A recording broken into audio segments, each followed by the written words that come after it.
Should also be this. We're live, We're Grace. Yes. Hi, everybody. We can wait for a few people to join. Can you let me know when we have a few? Yeah, while we're waiting, let's mention about the webinar coming up. Well, yeah, but who's listening? I mean, they can watch it later. Well, good afternoon, everybody. I'm Pina. This is Pink Table Talk. Table is not pink, Yeah, I complained about that. but that in the back is very pink, like really pink. So it's a pink wall talk? Let's do that then. Today I have my friend Grace, Grazia Adriani, better known as Grace. Hello. And first of all, I am going to talk about Groomhouse. First of all of it. This is an amazing platform. $35 a month for a membership.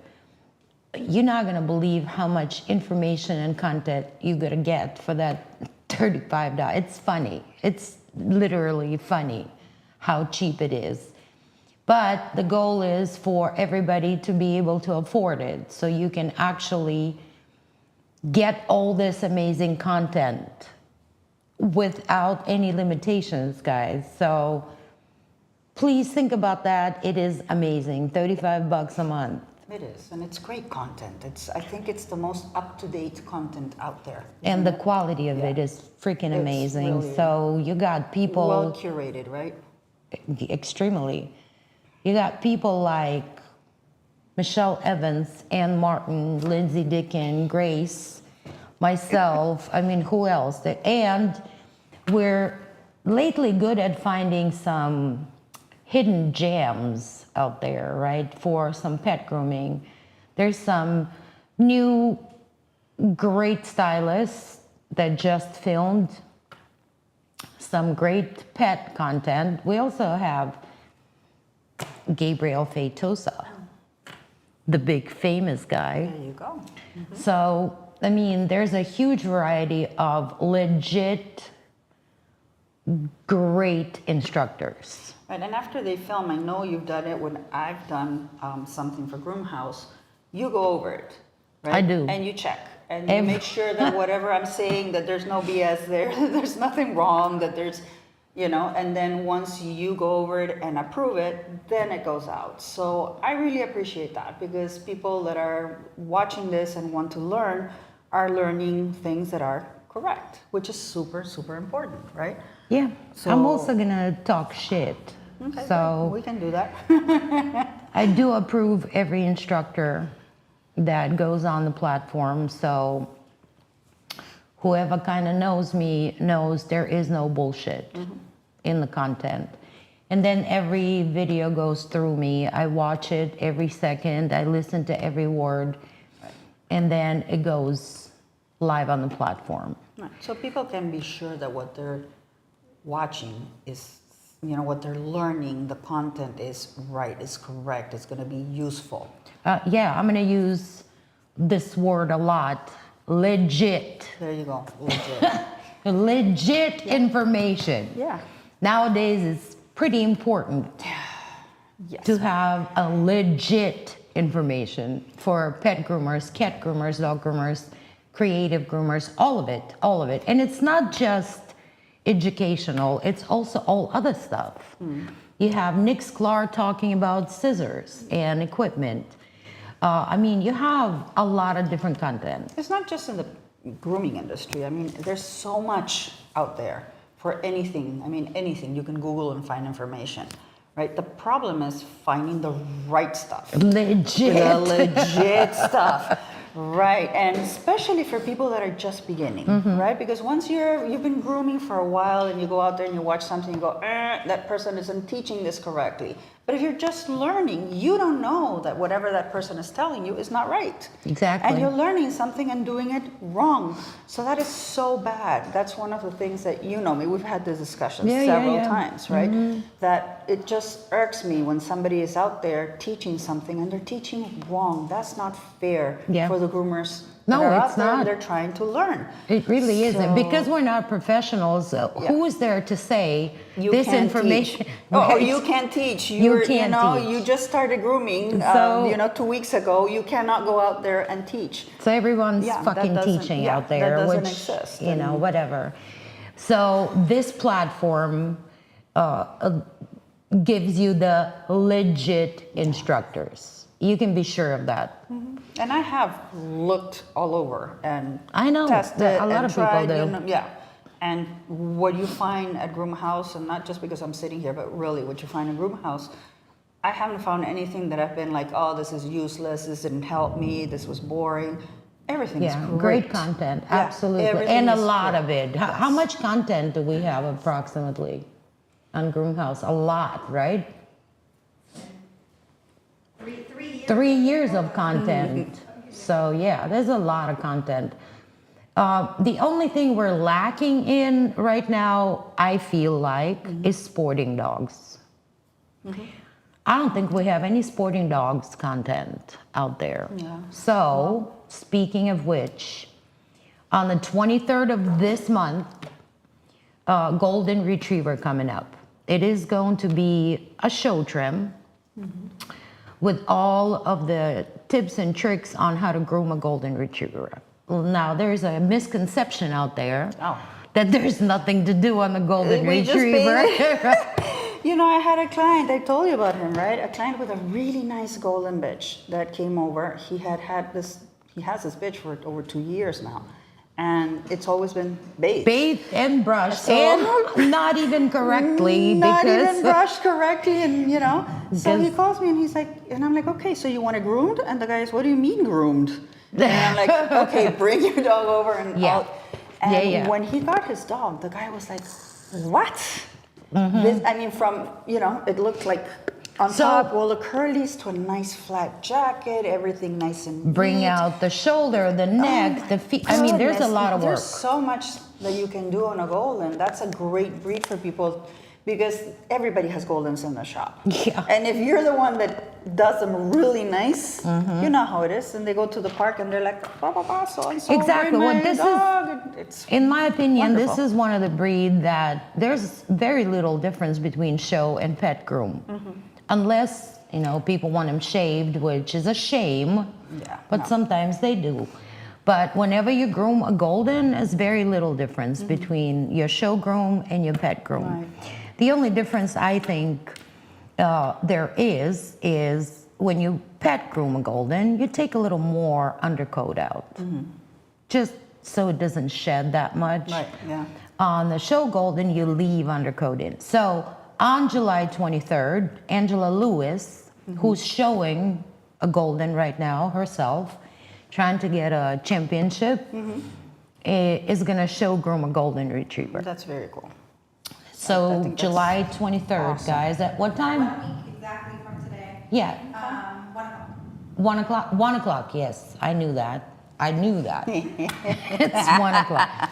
It's 1 o'clock. Well, that's going to be great. I think And that's gonna it's be a an Sunday, Eastern time. Okay, that's going to be Swiss time. Oh, it's awesome. On the dot. That's going to be a great one. I hope And people it's a- really take advantage of this and watch it because it's going to be, everybody needs to know how to properly groom the golden. Absolutely. And then we didn't set a date yet, but Miss Grace over here is going to be grooming an English Cocker somewhere in the future. We'll set a date. Hopefully in the near future when we can get a really, really hairy dog. Hopefully, yes. English Cocker is going to be on, and most likely Liz Johnson is going to do a Gordon setter. Oh, she does such a beautiful She does a job on her stunning job. Gordons. I see her in the competition ring and always my jaw just Oh, drops when I see her with that dog. I love her We're Gordons. always, these little dogs in the competition ring, and in she walks with her Gordon and then She her always Russian. does, though, and then the Black Russian. Yes, but she does a beautiful job. Yeah, and she's probably going to do a Black Russian too. We're hoping. That's gonna be We're awesome. hoping. But just watch the advertisement, watch the announcements. $35 a month, guys. It's ridiculous. That's a great investment in your education. Like- Come on, guys. How many coffees is that? We should. For real. Well, yeah. It's a great investment in your education. We all need to learn more all the time. We should never stop learning. We should right? have 50,000 members by the end of this month. You have a week. Come on. Come on, people. Come on. Let's go. Yep. Let's go. Okay, so what else is coming up? Nothing much besides what I said. We're going to set the dates for the sporting dogs, and it's going to kind of complete the versatility of content. So it's going to be We big. have over 50 right now, by the way, 50 courses in the library. 50 courses, over 50 courses in the library, and on whatever, everything. We're adding like 3 per month right now. 3 per month right now, and there's been a lot of salon pet Right. Well, courses. we're doing cat bathing, aren't we? As soon as I can get my shit together. I have a very dirty cat at home waiting for that Bathing cat a cat properly. Yeah. Come on, guys. Grooming Properly and cats, safely. bathing cats, being safe yourself and safe for the cat is important. Grace knows how to do it. She's a nationally certified cat groomer. Yep. Are you? Master groomer. Yep. So she's learned all the safety techniques and everything. Not me. Don't look at me. I don't do that. Lulu says she has the cat stuff.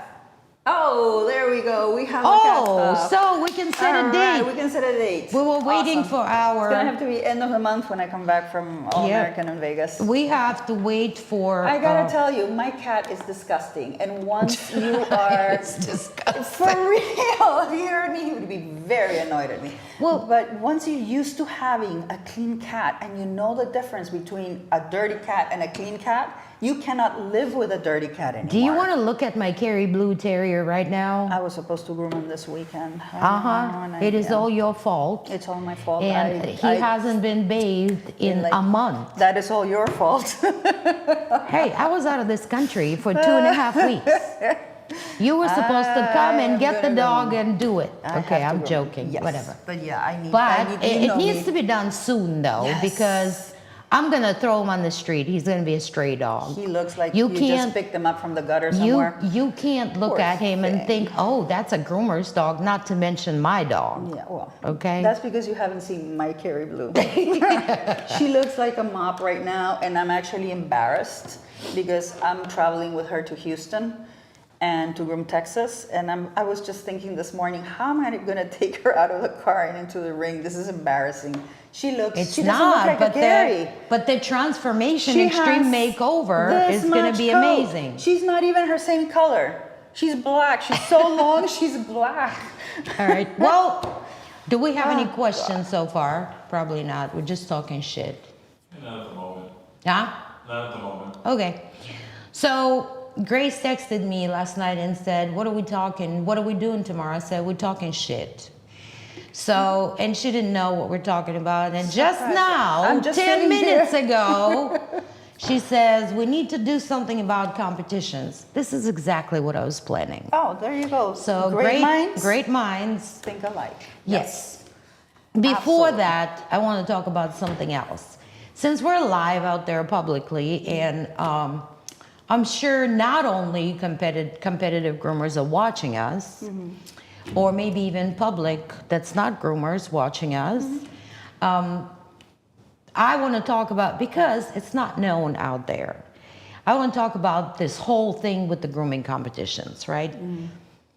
It is a sport, guys. It's a Yes. sport that a lot of people, well, very little percentage compared to grooming society all over the world, but I consider it, some people, right, take it very seriously. Why? Because it is an Olympic sport. It's a sport. If you did not know that, it's It is a very sport. serious. Yeah. So, in like very, very few words, people compete with dogs, they groom dogs, and it's a real competition. They gain points just like an Olympic system, and top 5 groomers, according to points, go overseas every 2 years and compete at the world competition, just like Olympics. Representing the United States. Representing USA. Usually they compete against 20 plus countries. Last time it was 16 because it was right after COVID, but usually the time before that was 23 countries, I believe, if I'm not mistaken, or 24 countries. So it's a real thing, guys. It's fun, but it's very serious. Travel team, Groom Team USA, there's 10 members on Groom Team USA. The top 10 in points in a year are members Groom of Team USA. Top 5 is Travel Team. What we call the travel team, which is a team that goes and competes, Represents the representing country. the United States at the Worlds. And it's all paid for. It's just like Olympics. There's sponsors, and the dogs, the people, everybody's paid for to go to compete at the Worlds. I have to say that Groom Team USA Travel Team is right up there.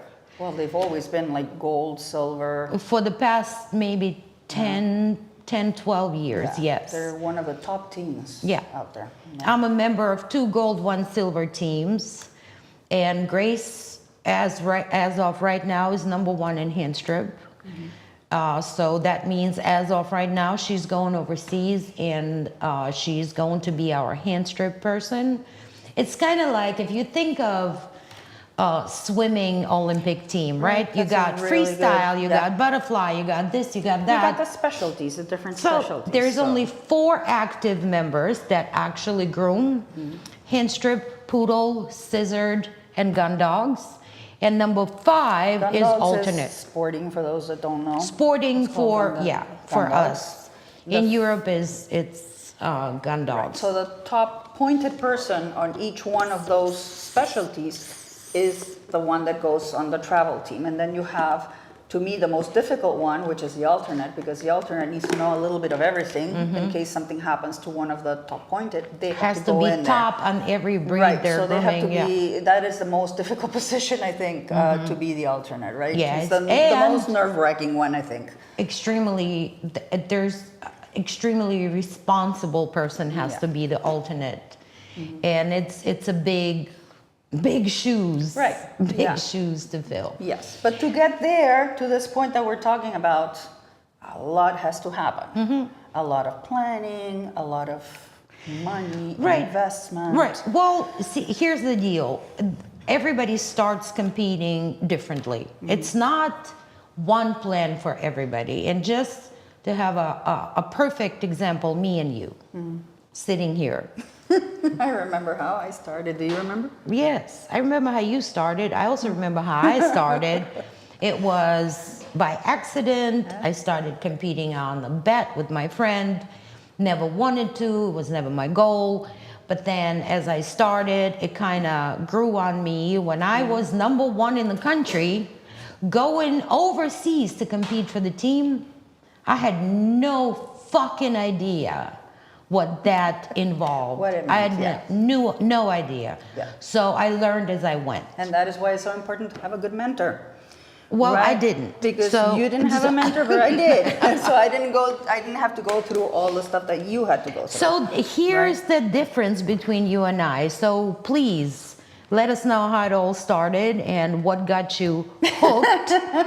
What got you hooked? Well, you came one day. I was in school, right? Oh, we went away? Oh. I was in school, and here comes Pina with this dog. It's a wire fox terrier, and I even remember his name. It's so ingrained in my Fosito. traumatized mind. Fosito. So here she comes and puts Fosito on my table and goes, "You are going to hand strip." And if you guys know Pina, my answer was like, yeah, of course, whatever you say, whatever you say. Here's your tool. This is how you're gonna do it, and 2 months from now, you're gonna be competing with this dog in Orlando. Remember? Yes. And it all happened. I learned how to hand strip. I competed with that dog in Orlando. Of course, that first time I didn't even finish him. Remember? I barely finished the jacket. I didn't even get to touch the face, the legs, nothing. But it was an awesome experience. Yeah, It but also was. I have to tell you, being a mentor, you do have, everything could happen. As I say, it's going to happen. But It also requires the student to have work ethics, to be responsible, and to really, really want it. Because if you guys are anybody thinking of starting competing, you have to know right off the bat, it's a lot of fun. It's a wonderful thing. It is. But it's a lot of work. Oh, yeah. It's a lot of money. Yes. And it's a lot of time away from your family. Yes.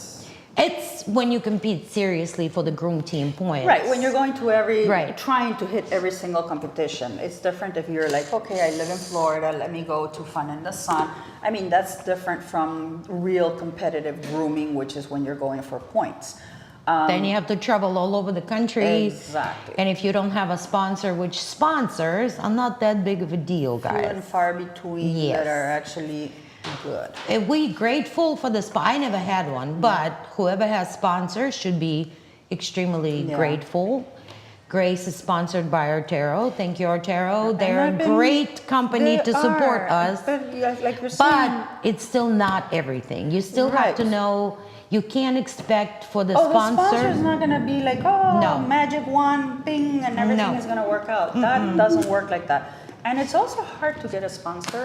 I mean, it took me what? I mean, I've Couple been of competing years. for several years, and there were people that offered, and you were like, be careful, see, watch it, do your own thing first. Wow, Holy shit. that was somebody got angry up there. Living in Florida. Wow. But it is, there are some Oh, sponsors I think out I there need to go to the bathroom now. that made you pee. That made her pee. I don't know. We'll see. Yeah, take your microphone off because we don't all want to hear you pee. Yeah, no, you don't. Anyway, so we're still on, right? Let me explain. You go pee. You go pee. You go pee. Competition. Yeah, grooming competition. So guys, the way it works is you have entry level, intermediate, and open. So when you start competing, you're gonna go into entry level, right? It takes 3 first places to move up a division. I think it's 3 first places or 3 group ones, right? Or 2 all arounds, right? No, it's 3, and 3. Okay, so basically you have to place first 3 different times and then you move up to intermediate. When you're intermediate, same thing. You need to place first 3 times to move out to open. Once you get to open, that's when you start making points for groom team. So every time you compete in open and you place first, second, or third, you get points. And the amount of points that you get depends on how many people are in that class. So if there's only 5 people in the class, you get a certain amount of points. If there's 16 people in that class and you beat 16 people, then you get more points. The points are tallied at the end of the year, and that's how you get your top 10. If you go to Groom Team USA website, you are gonna see the points, the tabulation of points, and you're gonna have the general points, which is the addition of all your classes, and you're gonna have them divided by sporting, scissor class, hand strip class, and poodle class to see who are the top people in each one of those classes. And like Pina said, it's fun. I think that everybody should try it at least once. It can be nerve-wracking in the beginning, but once you get into it and you start competing, it really is a lot of fun. You learn a lot because when the competition is done, you have your judges that come and judge you, and they always give you a critique of your grooming. And at least it happens to me, I look at my dog and I'm like, oh, this looks great. I know there's a couple of things that are not, that great, but, I'm happy with my groom. And then comes a judge and goes, this, look at that, and this, and this. Things that, for whatever reason, we're blind to them and we don't see them. So they show you what you're doing wrong, how to improve. It's usually like a 2-minute critique, but it's awesome because you get critiqued by different judges. So I have learned so much, and I have improved my groom so much by competing. Because, you go in, they tell you did this, this, and this wrong. This is how you could fix this or improve. Next time you're competing, you're going to fix that, and maybe there's something else that they're going to tell you. So your groom starts getting better and better. There's a lot of camaraderie also between grooming competitors, and that's something that I really like. You get to make a lot of friends from different parts of the country. It used to be like, the lower divisions were really supportive of each other, but I actually find that in open, they're also very, very supportive. There's a group of friends that I have, and we compete together, and I mean, we compete against each other, but we're helping each other too, right? Hey, can you help me with this, with my hand strip? Yeah, sure. Can you give me, tell me what you think? How can I, improve this, or the hock on my carry, or whatever. So although we're competing against each other, there is a sense of camaraderie there, and people do help each other out. So I find it's a nice group of people that are doing this. And when you're just starting, it can be daunting. I remember when I started, I would see the open level competitors and go like, ooh, I'm not talking to them. They may not even talk to me, whatever. But you're going to find that they are very open and very open to helping you if you have questions. You're not going to find anybody out there that's going to say no to you. No, they're all very nice. No They're one. all really nice, but there's that, for whatever reason, a lot of competitors, Intimidation? that are just starting, feel like they can't approach, they can't ask you a question. Of course you can. That's on you guys. Right. Of It course has you nothing can. to do And with you open should. competitors, Right. and you should. You should, because they do have knowledge, and we're at least. I know that you know me. When I'm in my zone, I'm like, I wear blinders and I don't look at anybody else, But if I'm not when in the you're ring, not in your zone too, by the way, sometimes. sometimes I'm like Yeah. that. Well, my mom dropped me on my head when I was a baby. Maybe, I don't know, think so. but I think I may have proof of that actually. sometimes you scare me. I worry about you. Like a little example. Lord. Hey, Pina, I'm on my way to your house. I'll be there around 8. Okay, Grace. 10 o'clock at night, she's not there. I'm carefully calling. Grace, are you alive? She forgot to come to my house. She was on the way to my house and forgot. So yeah, there's some blinders, but you can imagine when she competes, there's like... Yeah, I'm really like focused completely on what I'm doing. I don't talk to anybody. I don't, but it's just the way I am when I'm competing. But I think that all competitors, if you come and you ask a question, or you go, hey, I'm working on a cocker, can I look at your cocker? If we have time at that moment, I don't think anybody would tell you no. Nobody's gonna say no, but they can tell you not right now. Not right now, because I need to run don't and take get my it next dog. personally, Yeah, though. I need to be in the ring, right? So I gotta ask you a question. Why did you start competing? Just because I said so, or just because I said so? The fuck? Okay, so you continued.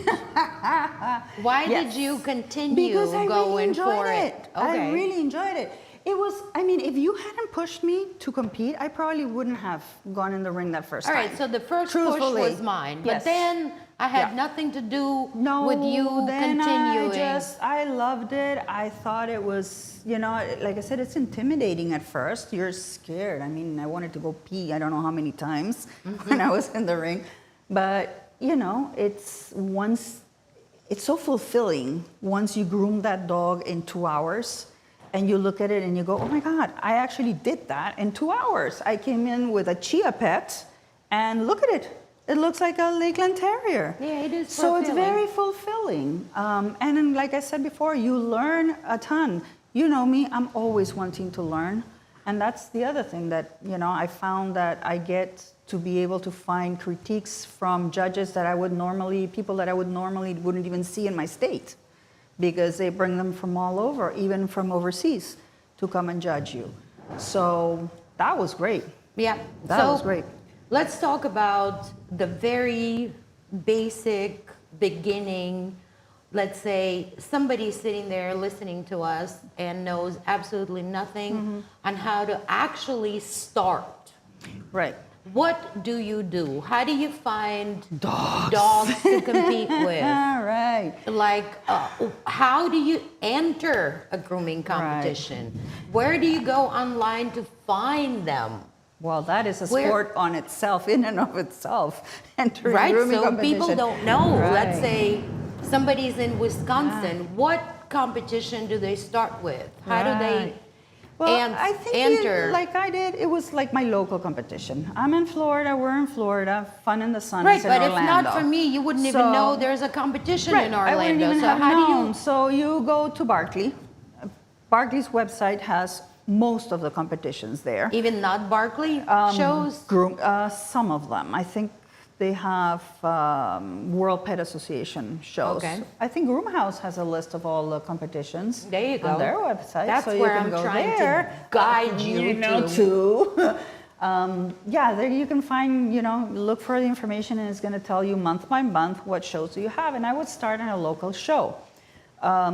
One of I think the most difficult thing for beginner competitors is finding dogs. Now, we all started with client dogs. I mean, we all started. Nobody started with the best ever, Finnish champion in entry division. We all started with our client dogs, the best client dog that you can get. And I would tell my clients, hey, can I use your cocker for a grooming competition? What is that? I explain what it is, and I would offer free baths, maybe a free grooming in between. If I'm not sure about what I'm doing with this breed, then I would go, listen, I want to go and find somebody that can teach me. I want to go take a lesson with this dog. You get a free grooming, and I get a lesson. So that's how I started, getting dogs for my client. Were they the best dogs? Not at all, right? But that's how you start. Because then people see how you're grooming. You start getting better and better and better. And then, you take pictures, maybe you place once, you place a second time, and then you go and you knock on the door of a breeder. And you go, hey, look, I've been competing, I'm in entry. These are my grooms. I've been doing client dogs. Could I possibly come and bucket bitch for you for a bit so I can learn a little bit better? I'll help you bathing your dogs and drying your dogs, and maybe you can give me a class on one of your dogs. And that's how you wiggle yourself and enter, with good breeders. So how do you find the breeder? AKC has them listed. Breed clubs have them listed. If you go to your local dog show, there's a million dog shows out there. Infodog.com has them all listed by state. You'd be surprised how many dog shows are out there. So you go to your Every local dog show. weekend. Every weekend, lots of them all over the place, right? So you go there and you want to start competing with an English Cocker. You go to the dog show and you look for English Cockers. Now, I am obsessive in some of the stuff that I do, and I have actually felt bad about how I was stalking Don't worry people about at dog that. shows, and I literally would stalk people at dog shows. Don't worry about that. To the the only point where it thing, was they were I had this guy, I was stalking him all the time, watching him groom, until one point he turned around and went, okay, what do you want to learn, right? Come here, I'll teach you. right? But that's, you look for breeders, handlers of the breed that you're interested in, and start asking questions. Just please do not approach them at the dog show when they're showing When they're dogs. going, or when they're preparing to grooming going dogs. into the ring. That's They a will, big no-no. They will bite your head off, Yes. and you're gonna think that they're biggest assholes in the world. They're not. They're not. They're just, they Some have of to them are, prep their just dog. like everybody. But don't interrupt them when they Yes. go into the competition. When they're all done, Yeah, when they're back, end of the day, whatever, but you already scouted them, so you know who they are, where they are. And when you see that all the rings are finishing, end of the day, that's when you go, you talk to them, you can ask questions about everything from what brush do you use, what product do you use to make that coat look as beautiful as it does. Are you gonna be here tomorrow? Can I come and watch you while you're grooming and prepping your dog? That's a great way. And I truly believe that there's this misconception out there too. Segue, right? I'm a pet groomer. Yes, we're all pet groomers. But we all need to learn about breeds, patterns, conformation to make our pet grooms look awesome. So going to dog shows is a great way of learning that. And I truly believe that every single groomer should go to dog shows. Yeah. Right? Well, it's number one. Yeah. When finding dogs. Yes. So Number two would be, going on the AKC sites and whatever. Right, and But number finding one, breeders. you go and you talk to them in person. Right, but before doing that, you have to have, started competing with your pets. Show them what you're doing. Show them pictures, maybe a placement. Once you place, you get that beautiful professional picture.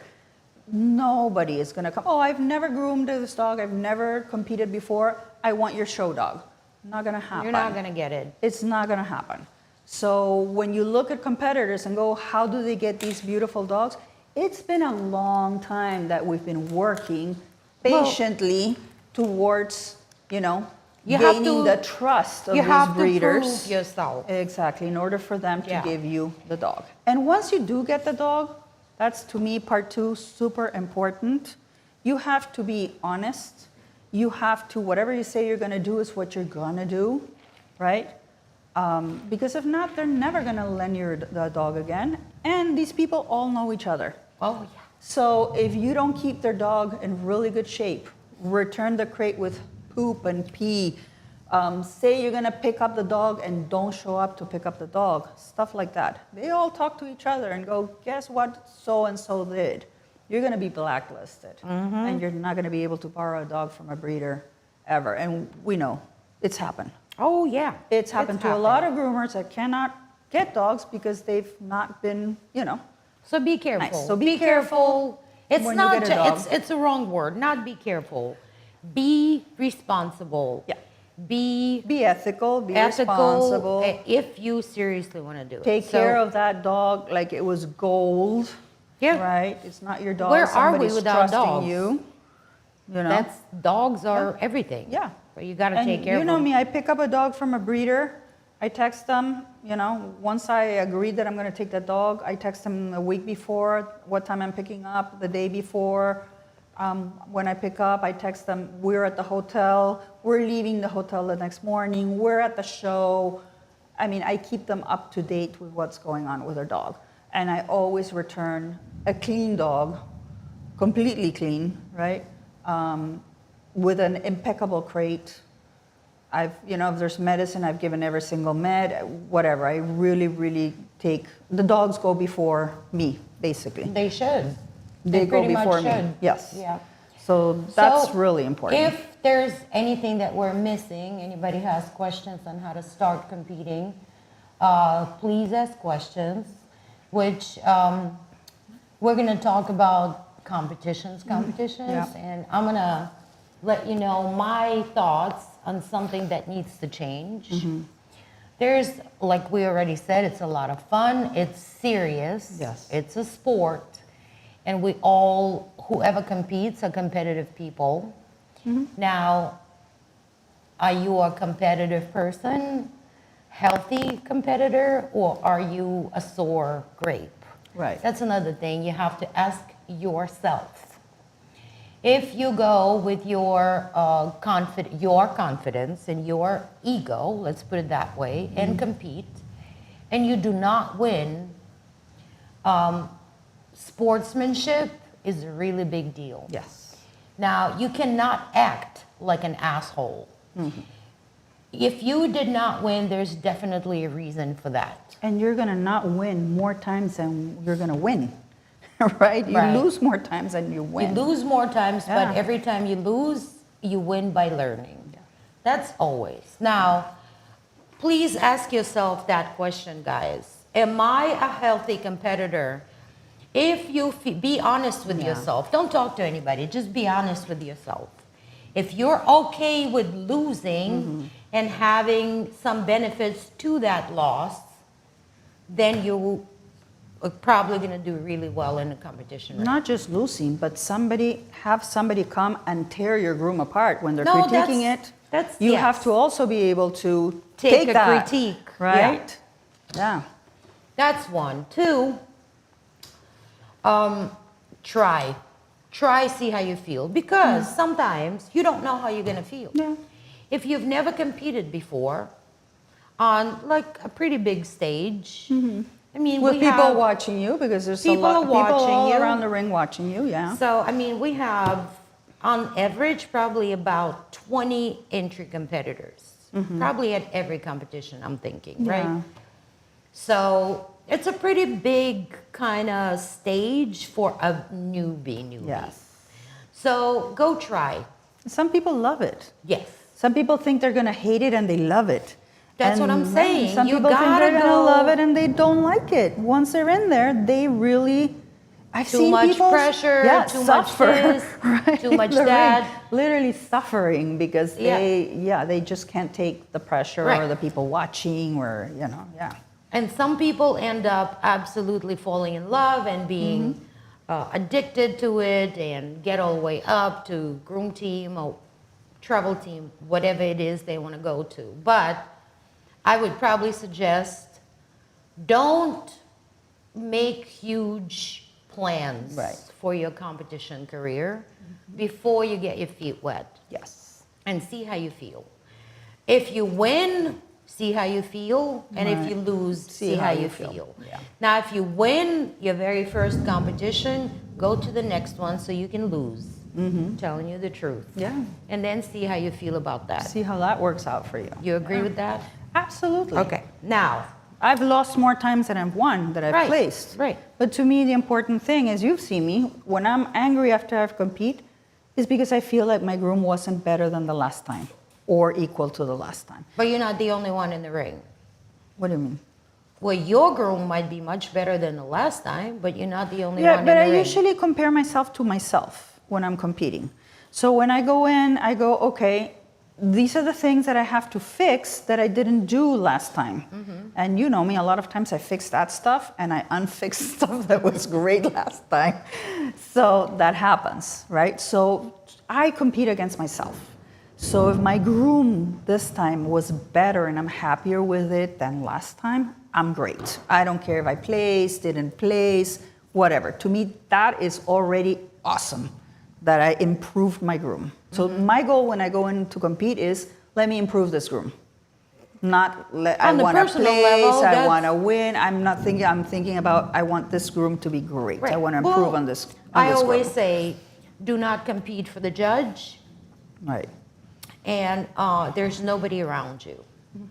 You groom for yourself, but before you groom for yourself, you have to put in some hours in studying and knowledge and practicing and all that. Classes. Right. So You need to take some coming in the ring classes. with this particular breed, you know exactly what you're doing in your head. Right. Now, does that transfer to your hands? We don't know. We're not really sure. Not Right. always. But you know what you're doing. You know the Right. breed. You know the specifics. You have to and go in with that knowledge. You have to You go have to in go with in the that ring with that knowledge. knowledge. If you go in the ring and you don't know what you're going to do, you don't have a plan And of then action. here's what happens. If you're lacking in knowledge, here's a judge.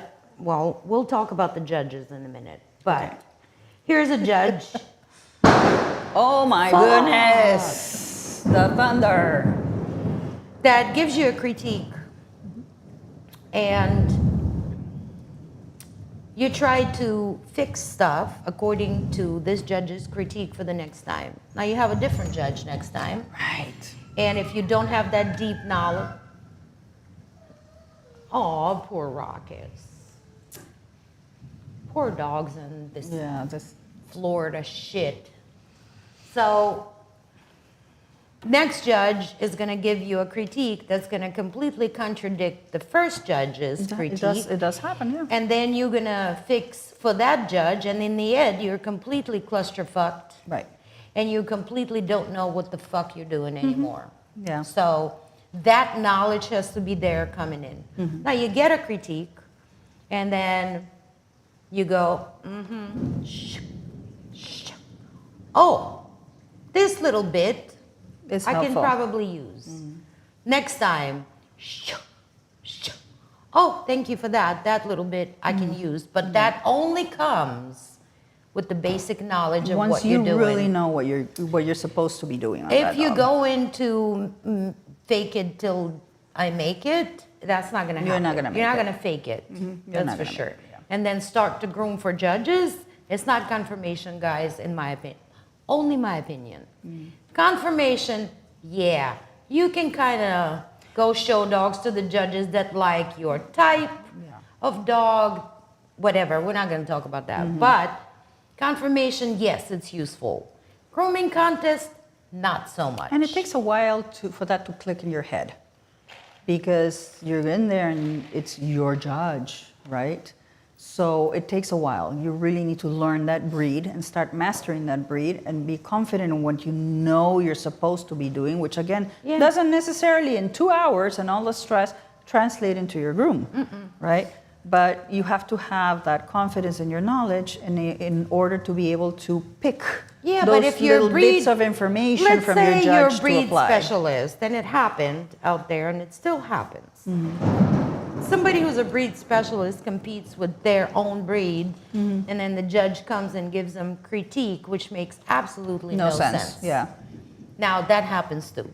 Then you sit there and you don't get angry. Why? Right, no. You know your breed. You know you did a Good okay job, job, I or mean- good job, or excellent job. But obviously your judge has no idea what this breed is all about.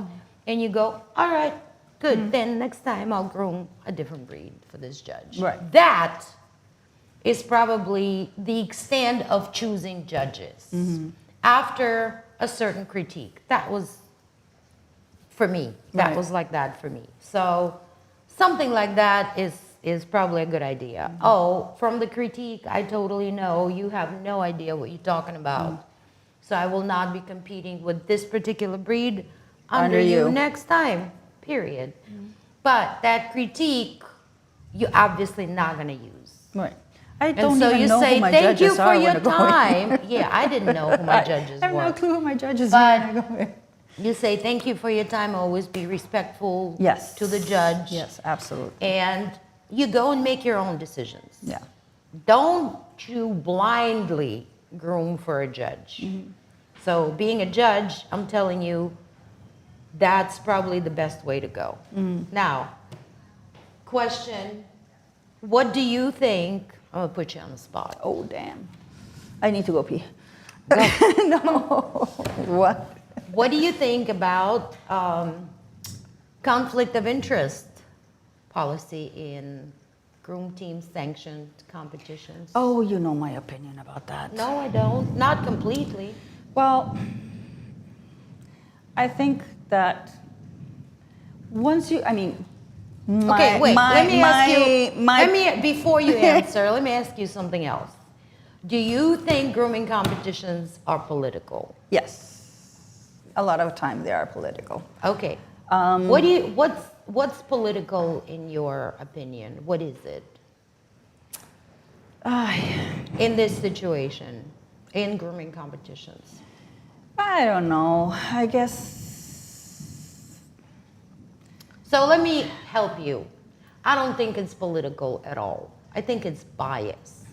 Well, that can be a good word to use. It's not political. Not necessarily political. Right. Yeah, because when you're talking political, there's other things involved. Yeah, there's no things involved. But Trust bias, me. yeah, I agree with you 90% there. of the time, there's no There things can involved. be bias. Some judges prefer some breeds. You can see that pretty clearly. Maybe some competitors. But again, I mean, I don't delve in that. I don't think about that. The conflict of interest, yes, that bothers me a lot. Because who do I want to learn from? Top people in the industry. Guess what top people in the industry are doing? They're judging. So if you're my judge and I can't go, and it has happened to us. Yep. We live 45 minutes away and I'm sitting in my house going, damn it, I'm not so sure about the hawks on my Kerry Blue. And guess what? I can't go to Pina and ask her because there's a conflict of interest because she's going to be judging me in Fun in the Sun. But 4 yet, months from now. Yet, you right? still got a grievance from some other competitors. Yes. That I judged you, and it was conflict of interest. There was a conflict of interest, which we had to prove. Yes. We That had there to send is in no paperwork. conflict of interest. Right. Just because we're good friends Yeah. does not mean we don't follow the rules. Now, Exactly. the rules are rules, we follow them. Yeah. But I Period. personally think they're stupid. They are. Because if you're saying that she cannot help me out and can't give me a lesson, right? Because she's going to judge me 4 months from now and she may be biased. That's putting your ethics in question. Of course. Which, come on, really? Right? And who are we supposed to learn from? So if I'm not looking at those top people in the industry that are judging and I don't have access to them to give me a lesson, where am I supposed to learn? Groom house, absolutely. But you know what I mean? If I want a one lesson, 3 years old. What the hell did you do before those 3? But then here comes the most ridiculous thing. If I call 5 of my groomer friends and go, hey guys, do you want to do an English cocker lesson with Pina? Whoa, well, but Pina's judging us in Orlando. Yeah, but it's 6 of us. So if it's 6 of us, we can do a lesson with you. Now, isn't that ridiculous? In my point of view, it is ridiculous. Listen, even if I mentor somebody like you or anybody else, and then they compete under me, they still have to groom the dog on the day. Yeah. I'm and not you're grooming still their- going to critique us. And I mean, I'm you're not going to groom gonna... your dog for you. Yeah. And I thought you, somebody else thought somebody else, and it just goes around. This industry is tiny. Yeah. So all the judges are also teachers and mentors. So why take that away from the judges? And Yeah, why but- take that away from the competitors? In my point of view, you have 10 people, which are your groom team. You want those 10 people to be the best that they can do. You want to educate them because you want that competitive team to go out there and beat the out of everybody else and come back with a gold medal. Right. But you're handicapping them because they cannot go and take lessons from the top people in the industry. Yeah, that's a note to take, guys out So, there. I don't to know me, who that- needs that to hear kills me. that. That's Yeah. a note to take. That now, kills me. I'll tell you why. Is because of those competitors who wrote a grievance. Because you and I. That's only one instance, but there were Right, there's been so several many out instances there of people that complaining. have absolutely no base to it. What? What's the point? I mean, And what's... this is why. That's what I the don't get. conflict of interest. Right, that's what now I was groom team is being. We're talking about open level competitors. Yes. Yeah. Now groom team. I don't even know who's on groom team board right now, but groom team in a whole cannot be. What's the right word?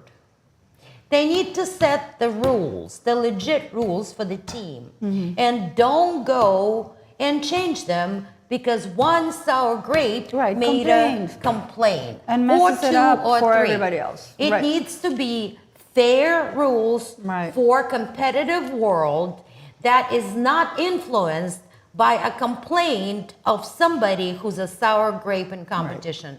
That's what I think has happened. Now, one rule I'm responsible for personally Bad Pina. in that conflict of interest, and it was stupid, but because the person I helped won Best in Show at that particular tiny show, Then it was a huge everybody deal. complained. Fucking do better instead of complaining. Do better. You know what's going to happen when you stop complaining and actually learn from those Concentrate judges? on what you're doing. It's going to be a healthy competition where You're the gonna judge groom is going to better. stand there 45 minutes and not know which dog is better because they're all going to They're all be groomed stunning. great, yeah. And each one of those people in that ring could go get up, get that dog, and go Then compete go in the confirmation ring overseas or whatever. and confirmation ring Right. and overseas for the groom team and be a very high competitor with that quality of grooms. But there's been a few years before COVID, and I think it's kind of better right now, but it still continues, that I was judging a year before, or 2 years before, almost every show. Yeah. The quality was not good in open. It was not. So there's maybe 1 or 2 dogs that could actually be contenders for a travel team to go overseas. Why? Because everybody were focusing on complaining and Complaining chewing with each at, other. at each other's throats. That's not okay. That's Yeah. why the focus just left. Right. And all we had is this. The cat fights instead of the grooming. right? And it showed in grooming. So what is the ultimate goal? The ultimate goal is you are supposed to be able to groom a beautiful dog at the end of the day, Yeah. period. All the biasness and politics and this, all shit, doesn't matter. You're supposed to be able to groom a beautiful groom. Wasn't happening. Because all the focus went to that bullshit. Yeah, where it shouldn't be. Right? But it has improved now. It has improved. It has improved I now. have to say, I think that I the- look around in the ring and sometimes I'm like, oh, these are stunning grooms yes, around it me. has improved, Yeah. and maybe because people are focusing. They're focused, and there's not that. I mean, lately, there hasn't really, like I mentioned before, people are much nicer in the competition ring now. There's a lot more. There's a lot of I camaraderie really out there. hope so. There is camaraderie. I hope people had some kind of a come to Jesus meeting and started focusing on the right thing, and it's Right. just the beginning because it was pretty It was bad. I mean, Pretty before bad. I started competing and before I was an open, I know there was a lot of problems there. Mm-hmm. By the way, our issue was that somebody complained that you were judging me, and we owned the dog together. But we don't. And we don't. But And they, we had they didn't know. They They didn't know. make an assumption. Right, and they complained to groom team, so we And had we to had to go prove in there it. and prove it that we do not own a dog together. We don't own a dog together. Period. People, We're we not. follow we don't have. rules, so that, just stop it. But again, it's so that's petty. It to is me. petty. But and it's petty and unimportant at this point. I think that it's more important to try and change this problem where, I can't call whoever. I can't call Ann Martin if she's judging and tell her, Ann, give me a lesson. Right. I can't call you and ask That's for a a big lesson. issue, though, I can't, but- and I really want to improve my grooming, and I can't, if the access morals, any of these people. if the morals change, maybe that'll be Because possible in the future. it's not possible. But if I have a group of people, then it's possible.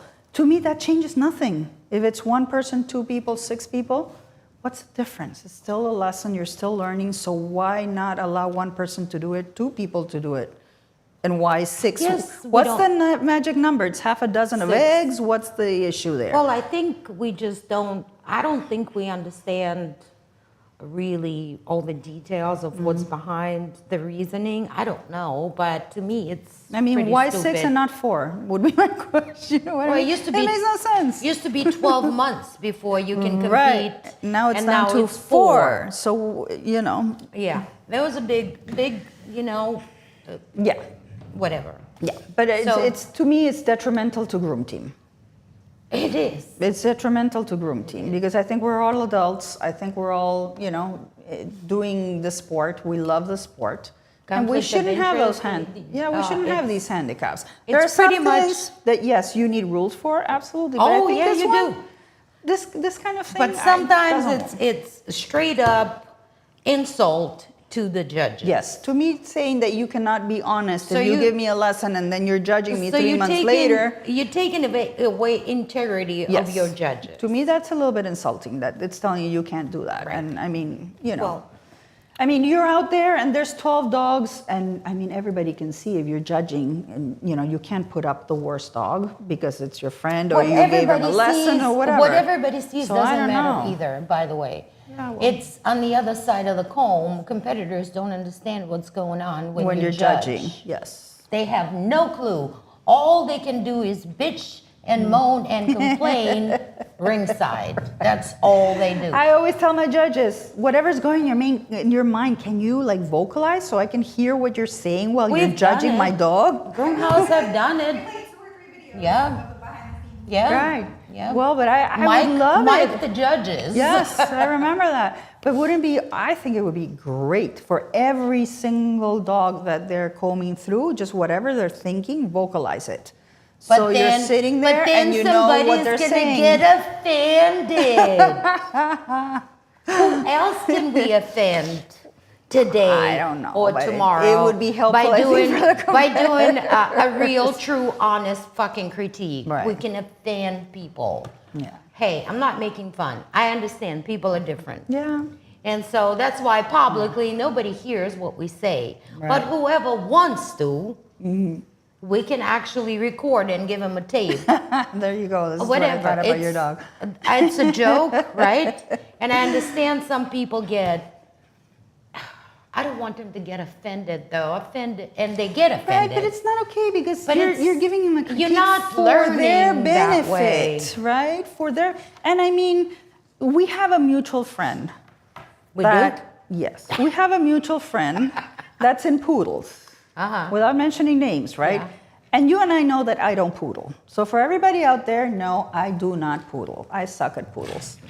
So every time I would compete with a poodle, I'd take a picture and send it to him. You're in a process. I'm in a process. of poodle. I've been in a process. And he would go, that looks like shit. That sucks. Right? Yeah. And I didn't get offended. I would go like, oh, damn, okay. And that just made me, next time is going to be better. And next time. It just has to be a different approach. So to it this. sucked and it looked like shit. And finally, Atlanta Pet Fair, I sent him a picture and his text to me was like, remember how I always tell you that your poodles look like shit? This one doesn't. So it's a progress. Right, It's a process and it's a progress. and you learn from it. So Always. if somebody's giving you a critique, just, learn from that. That's it. They're not telling you something because they hate you, they're mean or whatever. Nobody's perfect. Nobody Right. can groom a perfect dog. Yep. There's always room for improvement. Yep. So I have no issue with critiques, nicely delivered ugly, telling me it looks like shit. I'm not I nice. don't have, I'm not nice. you're straightforward. I'm not You're nice. very straightforward. But I don't think you've Okay, ever now- told me my dog looks like shit. No, No, he has. he has. He has, but I don't think you ever Can have. we answer any questions before we start the next? Yeah, I have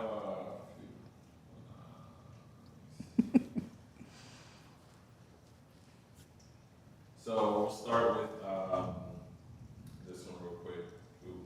Going back a little bit. What's the best way to approach breeders at dog shows? Like, pretend you're a breeder and like want to use a breeder and do like a little.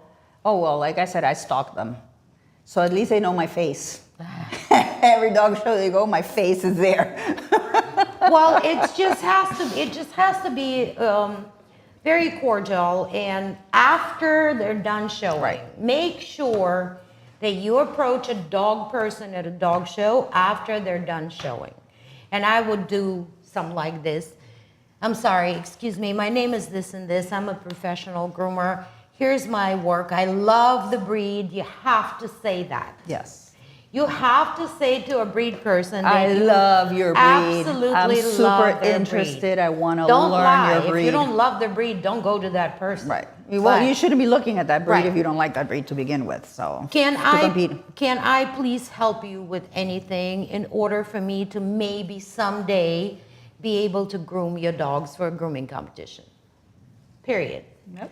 And then if you approach it like that, they will be honest with you as well. They will either say, I don't think I'm interested in that. Yep. Okay, thank you. You go to the next person. But the spiel should be something like that. And I'm sure one of them will be absolutely happy to have you clean their dog's shit and Oh, yeah. bathe them. Walk them. They all need- start with telling you pick up poop and shit. Poop and pee. They need That's help. where they start. Then They the all need bathing. help. I usually approach and I go, do you mind if I watch while you groom? That's my entry. Do you mind if I watch? Then they'll usually, you're standing there like an idiot watching for like half an hour, and they'll usually engage you in They can. conversation. They can, or sometimes Right, they sometimes don't. they don't, but then that's how I usually start. And then I'll go, do you mind if I ask you questions? And after, if they say yes, then, I'll ask a couple of questions about, Then they regret product it. or whatever. Yeah, then they're like, oh my God, I told her to, yes, please, now she doesn't go away. But that's usually my opening, right? Okay, And then, yeah. can I help you with anything? Are you coming to the dog show in Tampa? Because I'm going to be there and I would love to be able to help you so I can learn about your breed. Yeah, sure. Come on over. Watch. They all need help. That's Yeah. for sure. Watch or help. Come in the morning so you can help me set up. Whatever they offer you to do, say yes. Don't be offended if they tell you I need you to walk my dogs, pee and poo them. That's fantastic. It's an opening. It's an opening, right? So, yeah. So, All right. Next question. Okay, so this is from Sophia. What, She Sophia? said, Staples. Staples. Oh my God. Who else? Who else, right? She said, just out of curiosity, do the judges have a code of ethics? If so, how would it be enforced? And would this not fall under that category? Judges. I don't think so. There is no judges association. Therefore, there is no ethic code of ethics. So. And I think she was talking in reference to Grace taking lessons from Pina. There is a conflict of interest Yes. policy, yes. But that is from Groom Team That's only from Groom Team USA. for competitors in open level. Yeah. Okay. Now, usually people don't want to take lessons from people who judging also 4 months in advance for the reason of other people talking shit. Yeah. It's the only reason. Okay, that's it. Open competitors is the rule. Other competitors, it's not. How do we deal with so many judges conflicting judges? How do we deal with so many judges conflicting judges' critiques? Scott Wasserman is asking. We're not that's- telling you, Scott. No. Well, that's how. We just talked about Yeah. it. You gotta know your breed. You gotta know your knowledge, taken from legit sources. And then whatever critique you get, you take some in and some just goes away. And like I said, if somebody comes and give you a critique that has absolutely nothing to do with the breed you're grooming, and you know for sure this person has absolutely no idea what the fuck they're talking about with this particular breed, I would not compete with that breed under that person. Now, judges, there has to be some variety of judges out there. Whoever's listening, I don't know who needs to know that. But a competitor goes to 10 competitions a year, and 7 out of 10, they have the same judge's opinion. I think that's one of the things that all competitors How are talk they about. supposed want to know- to change that. How are they supposed to learn? How are they supposed to know different opinions so they can pick and choose and learn properly where they have the same judge judging the same class Every time. 7 times out of 10 Yeah. or 8 times out of 10? Okay, so I was asked to judge last year almost every show. Almost every show. And then at the end of the year, I'm thinking, whoa, enough. Right, too much. Too much of me out there. And I said no to every show this year. So maybe thinking there could be some new blood coming in and judging legit people, legit. Not just somebody from the ring that hasn't even placed. Somebody who knows their shit. Hasn't happened either. Now, Hershey is going to be interesting because there's some new people judging. I'm so happy. I'm coming. Right. Just because, Well, I love it when we have people from other countries coming to judge. I mean, I have It's to, awesome. yeah, well, I have to say, yay, Barkley, for getting some new people to judge. Right. At least at Hershey. So people could be excited about getting different opinion, at least, about their grooming. So we're going to have Christina Pawlowski. Oh, she hasn't judged in forever. I am and excited I about think that. everybody is She's excited a wealth to have Chris of back knowledge. We judging. have Colin Taylor Colin coming in is awesome. He's to also judge. coming, yeah. I don't know who else, but at least those 2 people That are already makes it refreshing. exciting. Beautiful. And, you know, no disrespect for the judges that are currently judging, but we do need No to disrespect, change. but it's- We need to change it But up. it is the same needs to be opinion changed at up. every freaking show. Right. How could you learn like that? Yeah, yeah. And again, it could be absolutely beautiful opinion, and Right. you could learn shit ton, but it's the same. Yeah. And if you're like you, and you compete with the same breed every time, Right. then it really makes very little sense to go and compete under the same judge with the same breed all over again. Yeah, I would like to have different opinions. Now, to answer Scott's question, when you are judging me, Scott Wasserman, no, but Hi, from, Fluffy. from the competitor's point of view, what was the question?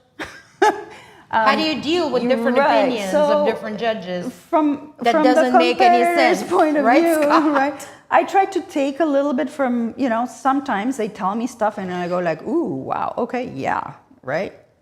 He's absolutely right. Sometimes I go, I don't know. So if I don't know, I go and I ask somebody else and I go, hey, example, Pina. But you I should was know that told- answer Right, but still, yourself. I go, hey, I was told this and this. What do you think?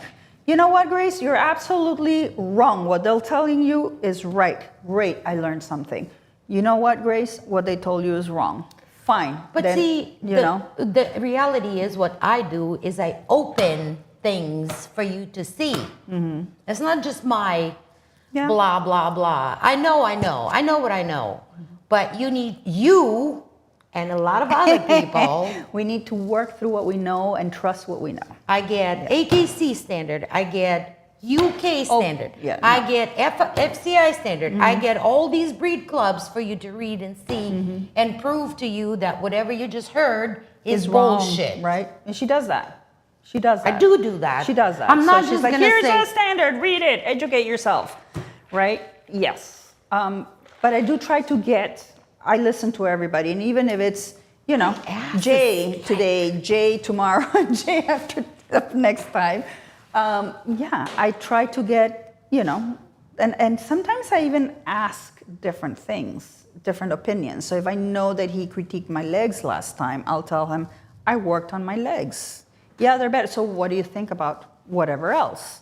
To get a different, opinion, yeah, but it something really different. is like a freaking private lesson from the same person Yes, it is. every time. This is not It what is. judges are doing in the ring. Judges could give you said Jay is a wealth of knowledge. He could give you so many amazing And that's why I try advices. to pick his brain in those 2 seconds that I have with but each he judge. judged your poodle today, then he judged your poodle a month from now, then Right. he is the same person That's gonna judge my gonna judge poodle. my poodle here. Yeah. And I appreciate your input, but I need somebody else's input too. Right. So And this is they should also change not only, sometimes I go like, okay, I saw so and so How's your judge. ass doing? 'Cause my I ass need is a doing great cushion. because my ass has I'll a be lot right more back. cushioning than yours. Mine has its own cushioning. They should switch them from different levels. So if somebody's judging poodle and open, the next time they could judge intermediate, and the following time they can judge entry. So everybody gets their opinion. A lot of times some judges are just kept in open, some judges are just kept in entry. So maybe shuffle it a little bit, that could work. So did that answer your question, Scott? Lulu also mentioned that we're competing against Europe for USA, so we need European judges for open. on that in a minute. The Europe? Yeah. I wanted to talk about it. Yeah. Just tell them, give me 2 minutes, I'll pick up. Pina says, give her 2 seconds. She'll be right back. Let me talk about entry.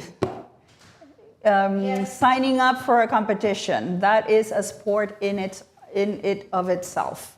So once you decide, and you've looked at the competitions, and I always tell people start with something that's near you, so you don't have to travel half the country to compete.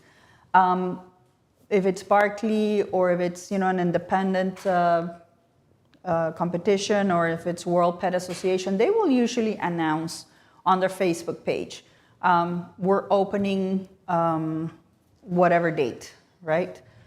So we have, I think, Hershey opening the last week in July, so everybody knows that.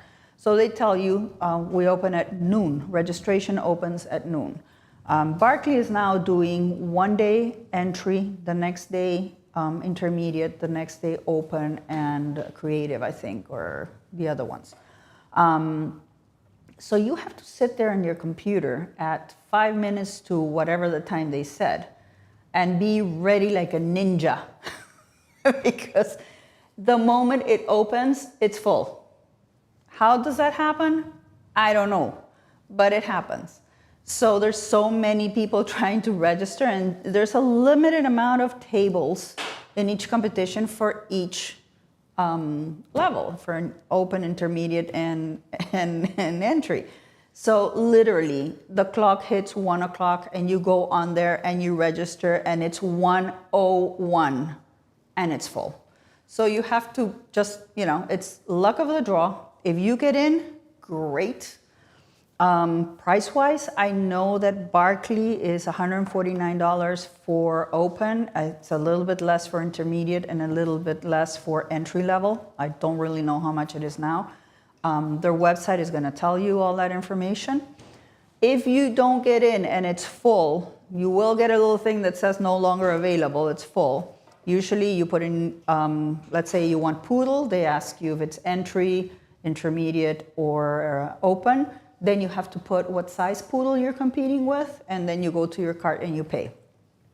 So if it's full, you're not able to enter, call them immediately and put yourself on a wait list. You would be surprised how that wait list moves, because a lot of people will register for a competition and they don't have dogs. So they register and they hold space, believe it or not. And that's one of the things that we've been asking people. If you don't have a dog and it's at least 10 days to a week before the competition, please call them and tell them, I'm not going to be able to make it. Release that spot for somebody else that's sitting there on the wait list, waiting with a dog ready to go. It's just common courtesy for the rest of the competitors. Don't hold a space until, the day of the competition and then don't show up. It happens way more than what it should happen. But you get on the wait list, and that wait list, believe it or not, because of that issue that people register without having dogs, moves really fast.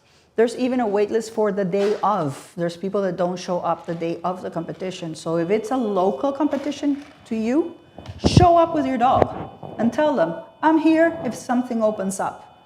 And at least 2, 3, 4 competitors usually get in day of, if not off the wait list. So that's registration. Did I see somebody said you don't get judges to volunteer? That's why you get the same judges? What? Tone? You don't get Well, judges to volunteer? judges have to be paid. Right, why volunteer? Nobody should be volunteering to judge. Ah, it is plugged in. No? No, it's not. Didn't hear my snarky comment? Aw. They missed it. How about now? Can you hear me? Yeah. Okay. So I'm going to repeat myself. Somebody said you don't get judges to volunteer, that's why you get the same judges. Well, judges should not be volunteering. Right.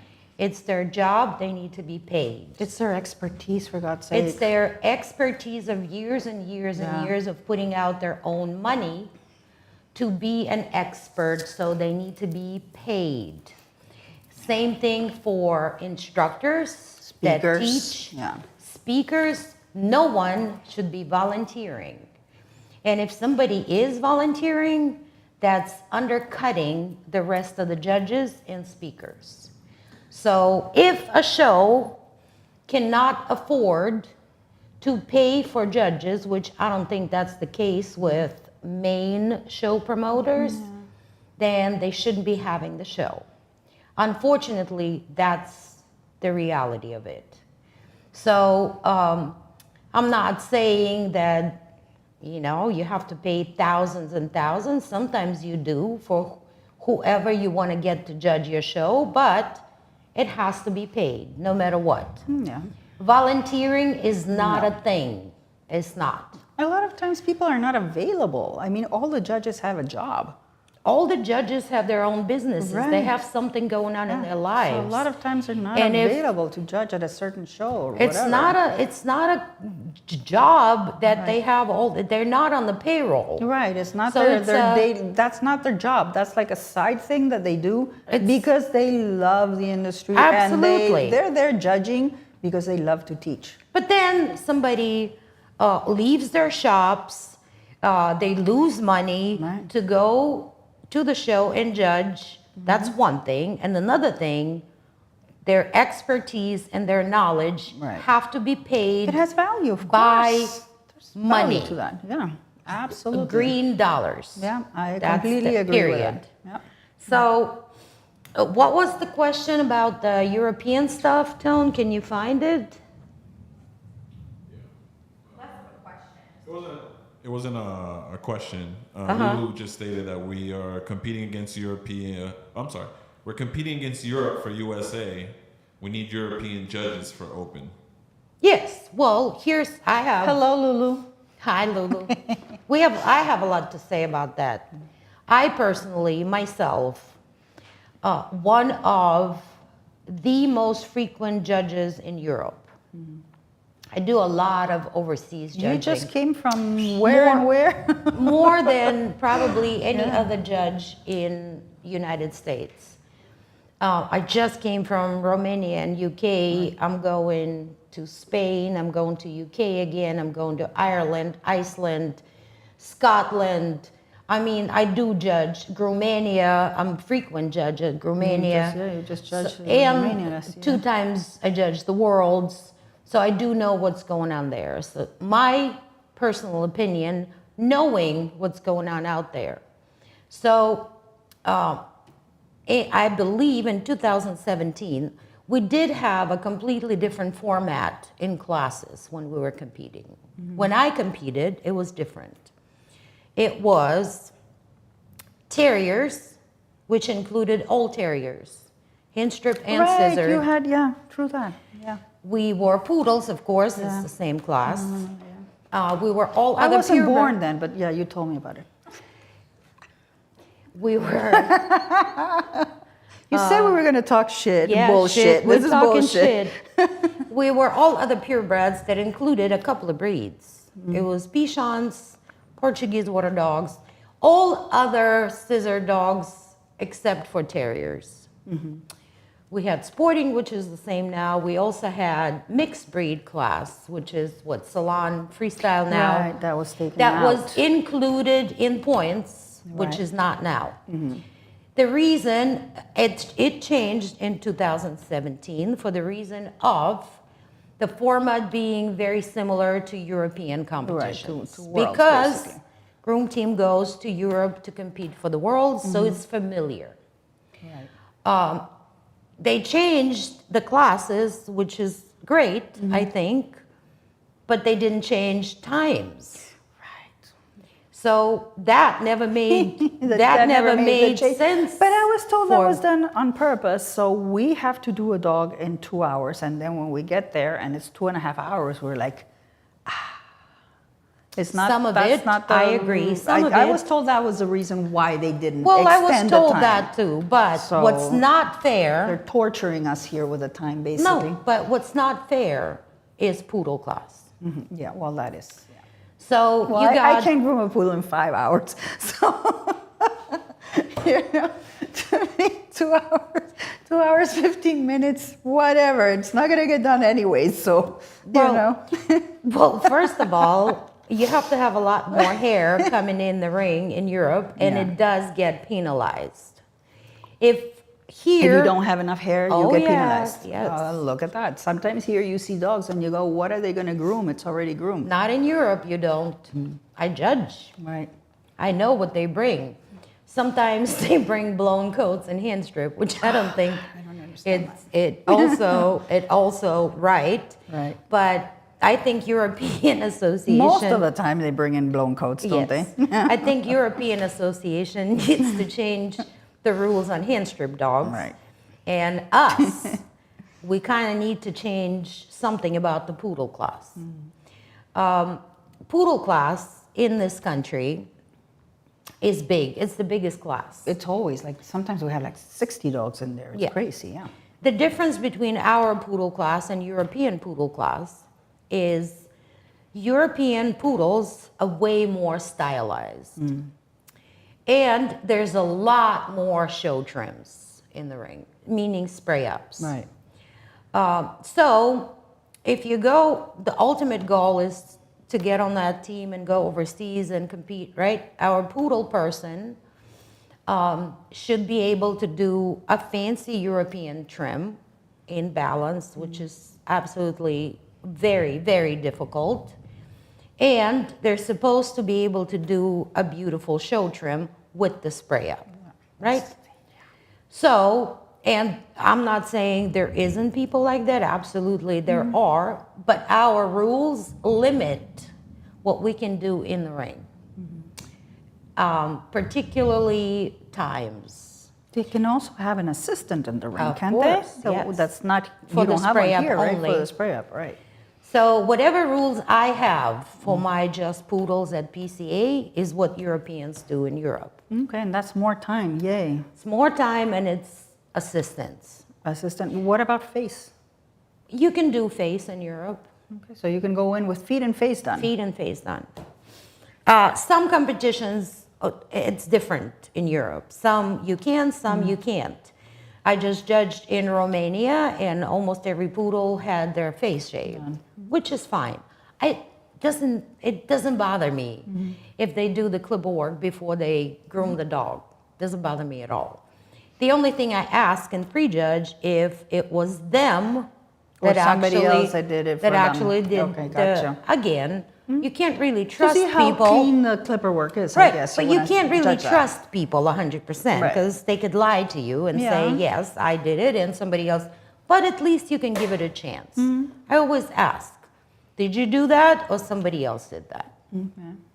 So that gives me a little bit of an idea of how clean and good the clipper work is.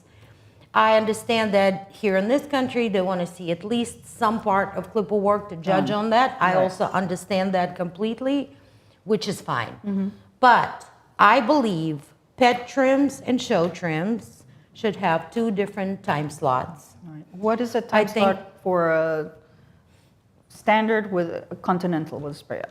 2:45. Here, 2:15. And over there? 2:45. So it's a whole 30 30 minutes minutes. for a So spray up. it's your spray up, basically. They're giving you, And the result is, out of 100% of show trims and spray ups in the ring in US, in all my years of judging, I've only seen a few dogs that I turn around with a and look, beautiful spray up. and I said, okay, that's a finished picture.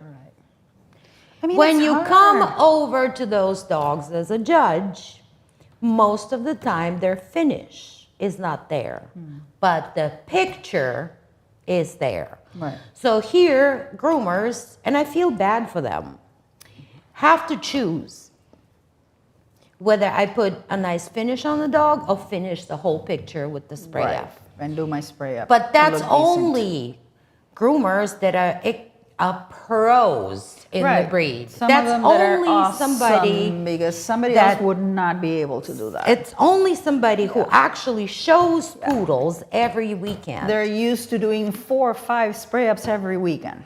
They have Exactly. that. They yeah. have that hand. They already but know what they're they doing. sacrifice a lot of times. They sacrifice the final finish. They sacrifice the finish, the scissor work finish. I for the always spray up. say, and am still saying today and right now, it is not enough time for your poodle groomers with spray ups to put a nice finish and have a finished picture with the spray up of an outline of a beautiful poodle. I don't see that very often in the ring. I don't blame the groomers No. because I do that. I do poodles Right. at shows all the time. It's 2 hard to do a hours spray and up. 15 minutes for a shave, a scissor, a putting in your details in the right place, plus a spray up in 2:15. It's hard, yeah. Is Impossible. almost impossible. If you want it done perfectly, That's- it's not. I don't want to insult anybody, but that rule is put in there by somebody that doesn't do poodle. That hasn't groomed a poodle with a spray up. Period. Right. No show poodle experience. That's all I'm saying. Now, thank God they can come in with all the top knot tied up, Right. plus the bands. pieces yeah, and the already in bands. there, Yeah. Before, The wiggies. we had to put it all in In the ring. the ring? Yes. That's insane. Wow. So it's gotten a little better, but the times have to be changed. Yeah. In my own humble opinion, somebody Right. that does show poodles and does spray ups and does all those things. At least give 15 more minutes, at least. If they still want to be less time than Europe, a little bit more than what they have, so they can do a nice finish on their And make dog. pet trims less time Right. than show trims. That's, Don't be I don't know, mean. I'm guys. gonna be What do you doing think pet about trims. that? No. I think it's fair. I mean, Yeah. there's quite You a can't few. have the same time for a continental with a spray up than a It lamb. doesn't make any It doesn't sense. make sense. It does not. It really doesn't. And if we're gonna go over to Europe and take back our gold, Right. our poodle should be on the level. And it's not right now. Because, and again, nothing to take away from groomers. They are doing their best. Yeah. And but And they're doing it is, awesome. They're but really it doing is, awesome. they're great, amazing. But what we do here is not enough time to make that poodle look like it's supposed to. And that's it. And please bring a little more hair in the ring, especially open competitors. Even if you're given $215 for a pet trim for a standard poodle, that should be enough for a pet trim. So at least 8 weeks of growth, because what are you showing us? What kind of skill? You go over tipping, and sometimes I even see snap-on combs come out Yes. on the hair that's barely 5-6 weeks of growth. In open division, I'm saying. If you're gonna go to Europe and you're aspiring to do a poodle out there, that's not gonna work. There is no snap-on combs used. You can't. What about scissor breeds? Scissor what? Scissor breeds, like carries. Can you use snap? No. I don't use snap combs. You cannot Snap-on use combs. snap-on I scissor combs my in carries Europe. completely. You can't. You cannot. Then then open Only- shouldn't be using them here. then. Only in the commercial class you can Then use clippers we and should not be blade. using snap-on combs here either. Well, my humble It's opinion. allowed, but I can understand using a snap-on comb when you bring 3-4 months of growth. Yes. But when it's 5-6 weeks and you're No, you using shouldn't snap-on use. combs, please reconsider that. Because Right. your skill needs to be out there if you're going out there to Europe to represent Right. this country with your grooming. I was really surprised, and I think I told you, right? I mean, I've been in open only for a year. Last year was my first year in open, and remember I told you one day I went in with this much hair on a carry, and of course I didn't finish it. And you were like, well, somebody said, why didn't you use snap-on combs? And I came to you and I said, they told me to use snap-on combs. Are they crazy in scissor class? Remember? And you were like, yeah, you can. Here you can. I had no clue. If the class is called scissor class, to me that meant scissors. That you're right. Not snap-on combs. You're right. I So mean- I actually have never used snap-on combs on my carry. Right, ever. but you are allowed, and if you have this much hair, you're Right. allowed in this country to do To- that. to do it, yeah. You are not allowed to do In that Europe. in Europe in a regular class. But then again, why are we allowing it then? If our goal is to go and compete in Europe, we shouldn't be allowing Ask, snap-on. why are we combs. allowing that? Why? Somebody tell me. Why? No, I don't this know. is- But I it doesn't mean- make sense, right? No. It doesn't So make this sense. is kind of my ideas, your ideas. We kind of run it. We talk about it all the time. But I mean, everybody kind of has to get into the conversation and see if they agree with us or not. And maybe something could be changed if there's a lot of us, not Right. just me and you talking about it, or me and my good friend Michelle Evans or Ann Martin. Just, if you think, Everybody needs to be part of the conversation. right, but if you think changes need to be made, then maybe get together and make them happen. Suggest. Go ahead and suggest. Yeah. I Just, mean, yeah. it's if just, if enough people, suggest it, then somebody has to listen and go, okay, well, let's explore this. Right, Right. But it has to absolutely. be brought up. There is something that we haven't talked about. What? Money. money. Money, money, money, money. Yes, money. I always am happy to talk about money. No. These are empty.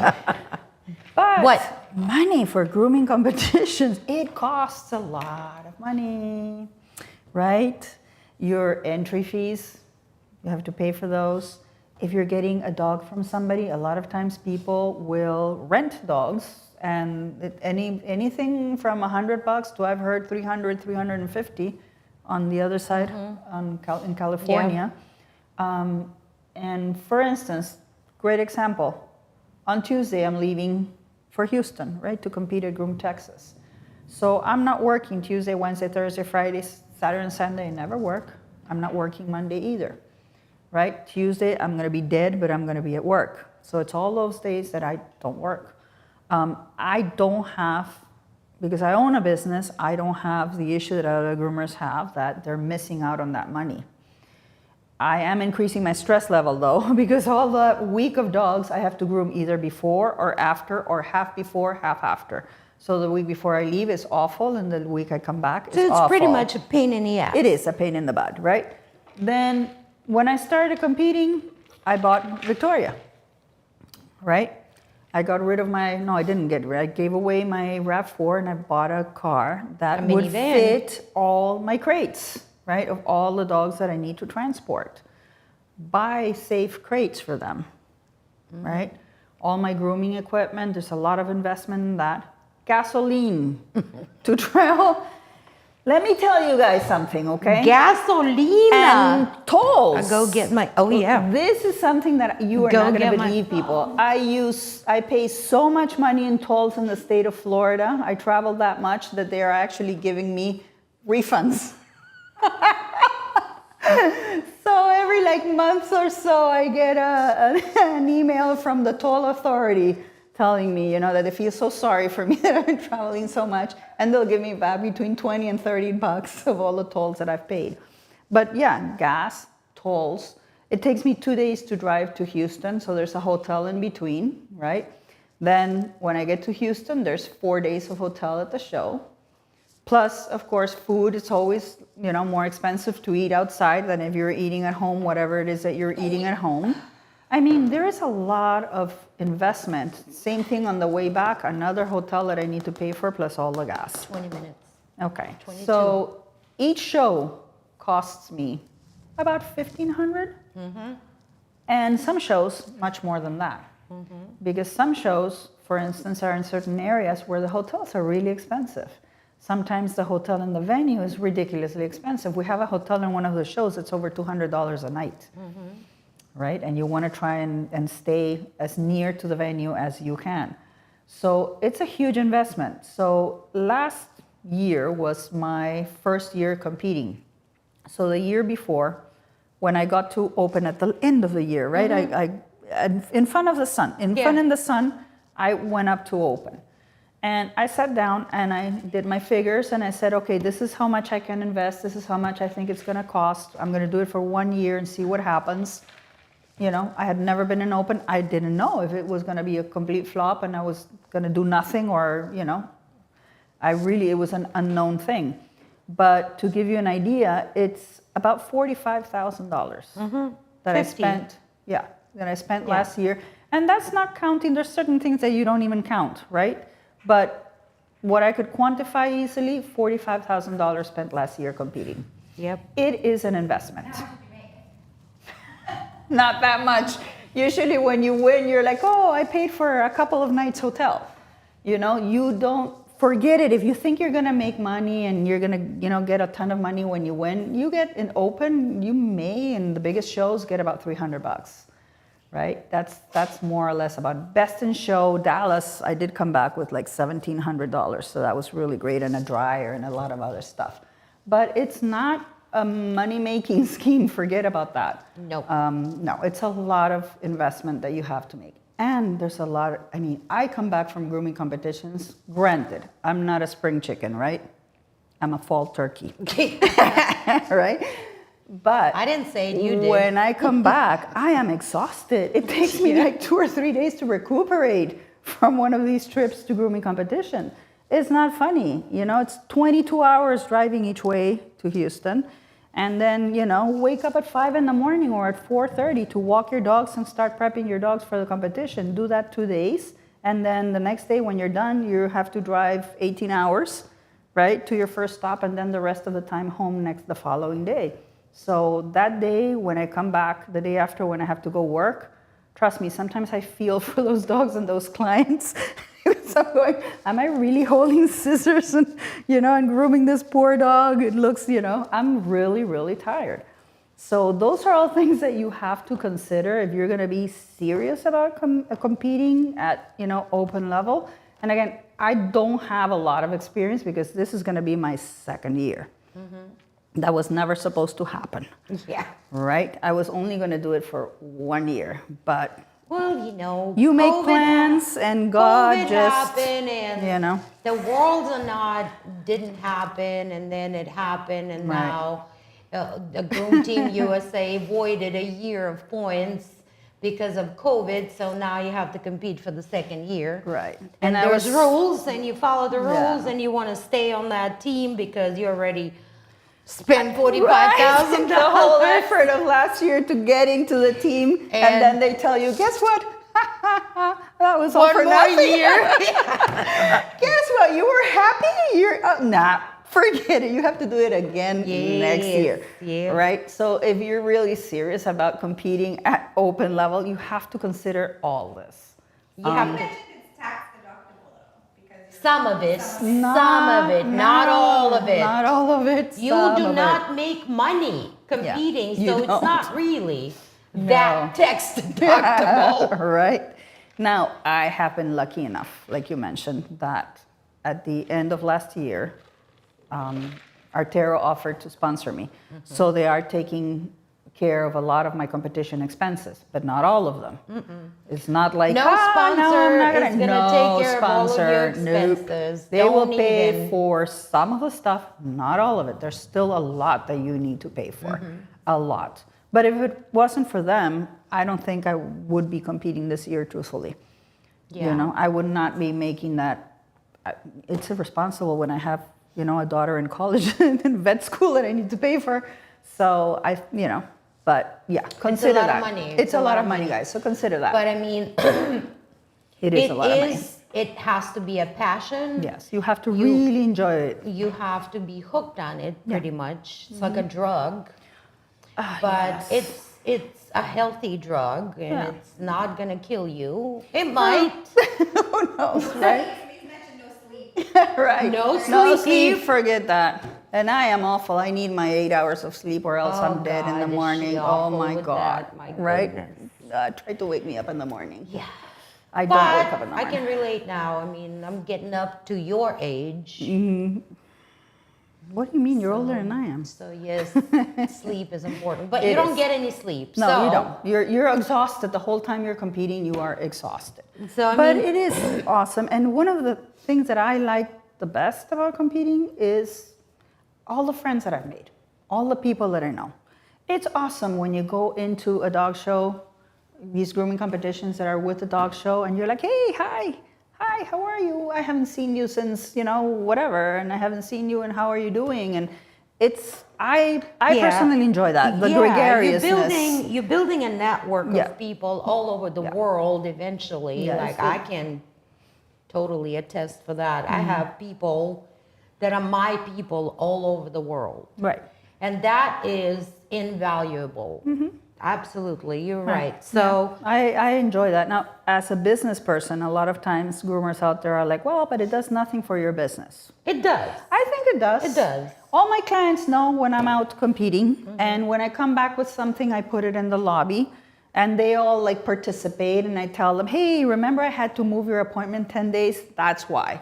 I got that, whatever, no? So they come in now and they go, oh, so where are you going next? Oh, Houston, bring something. We want to see what you bring. Yeah, but they also talk to other people. And, Oh, yeah. I mean, Sophia Staples, if she's still watching. I remember a couple of years, no, I don't know how long, but a while ago, she came for a private lesson on the Schnauzer, and just like you, and most of my students, for some reason, get obsessed with hand stripping. I don't know. Yeah, but it's a drug. it's a drug. It is. And so she did, and then she went home and said, how am I going to get these hand strip clients? Oh, yeah. Ask her how many she's got now. Right. Word of mouth. People talk, the energy exchange happens as well. Now, if you like what you do and it's a certain technique, let's say hand strip in this instance, it's out there in the universe. And then all of a sudden, hey, I have a hand strip, Karen. Can I? Okay, you never got that phone call before. Yeah. But now you're getting them. Yeah. So it happens, and clients really talk. When you get good at something particular or a few things, Yeah. they those clients come, and They do, you yeah. actually supposed to charge more money. Do you? I do. Okay, good. So when you're good at something particular, and you got proof Yeah. for that. Well, I am not outrageous because I also believe in fairness, right? Right, but you gotta I charge make what I'm fairly. happy with making, right? And it's more than everybody else around me charges. I love it when, I have 200 clients, that's it. So if somebody leaves, dies, whatever, I replace. And I don't advertise. I only take clients if they're referred by the vet or by my clients, right? But I love it when somebody comes and, I don't answer the phone at my shop. There's no phone. So they have to come and knock on my door, which is locked. You see how much I love my clients? Zero access to me. And they come and they go, hey, the husband is usually the one that comes. I need your help. Why? What happened? Well, because my wife was at a dinner, a charity lunch or whatever with so-and-so that you groom.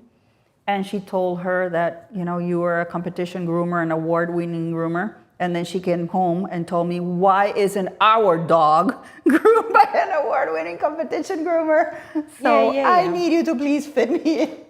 I That love definitely happens, Right? yeah. I love that. And it happens. And clients, there's what I always say is the clients that you want are the ones that appreciate that, will pay your price, your fair price, and they. But for whatever knowledge you get, the money you spend on your education, you have to replace it somehow. with So charging you do have to charge correctly. more. Yes, So being a absolutely. competitor and winning does do well for your business. I do think That's, that it does. I mean, where I'm at, you throw a rock and you hit a groomer.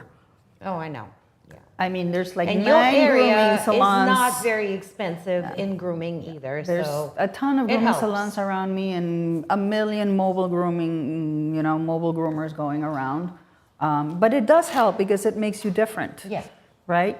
It makes you different. Not everybody competes. Not everybody wins awards. So it does make you different. And you can charge more for that, right?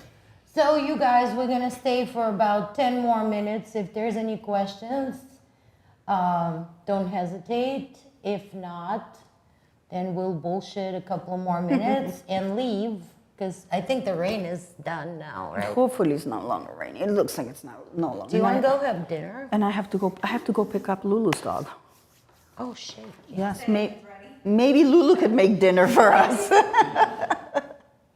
Lulu, do you have dinner for us? We'll come together. Come together. We Right got now. a question from, where'd it go? From Lex Pauline. Any tips on finding sponsors? You for have to competition. prove yourself a little bit first. Right. A lot of it, I would say. Yeah. I mean, keep on going. You're a very talented groomer. I can attest for that, for sure.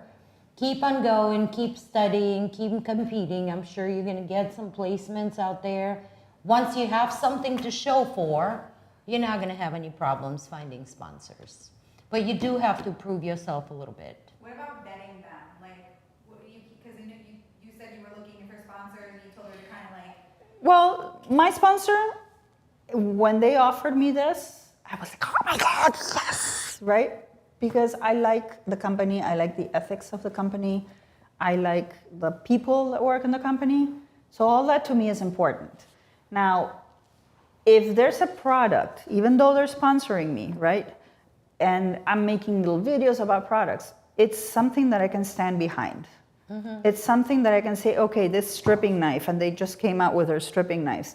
These stripping knives, I tried them, I used them. Once I used them and really liked them, I'm out there promoting their knives and making a video and saying these knives are awesome, right? Personally, I could not come and say, okay, this is my sponsor and I have to go out there and say that this is wonderful when I taste it and it sucks. I could not do that. I would shrivel and die, right?